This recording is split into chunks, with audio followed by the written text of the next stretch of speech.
검찰은 대검찰청 과거사 진상조사단이 김학의 전 차관 성접대 의혹을 조사하는 과정에서 위법이 있었는지 확인하기 위해 대검찰청과 서울중앙지검을 이틀간 동시에 압수수색했습니다.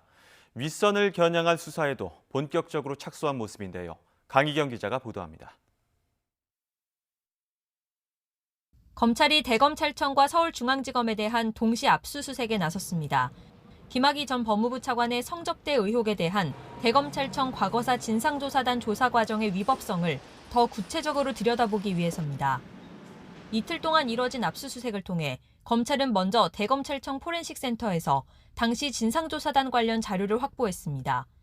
압수물을 토대로 조사단 내부에서 김 전 차관 사건이 다른 팀으로 재배당된 절차와 수사 의뢰가 이뤄진 과정, 관련 내용이 언론에 보도되기까지의 전반적인 과정을 다시 확인하는 것으로 전해졌습니다. 서울중앙지검에서는 버닝썬 수사 관련 압수수색이 진행됐습니다. 검찰은 지난 2019년 초 버닝썬 사태에서 경찰 유착 의혹이 불거지자 당시 경찰총장으로 불린 윤규근 총경과 이광철 청와대 민정비서관이 김 전 차관 사건을 부각하려 한 단서를 포착한 것으로 알려졌습니다. 관련 자료를 확보하기 위해 검찰은 윤 총경이 버닝썬 사건으로 조사받았을 당시의 수사 기록과 통신 내역, 휴대전화 포렌식 자료 등을 압수했습니다.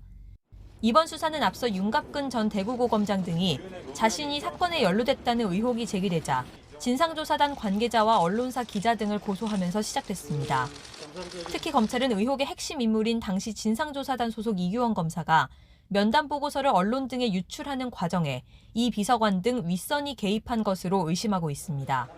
압수물 분석 결과에 따라 윗선에 대한 소환 조사도 이뤄질 가능성이 큽니다.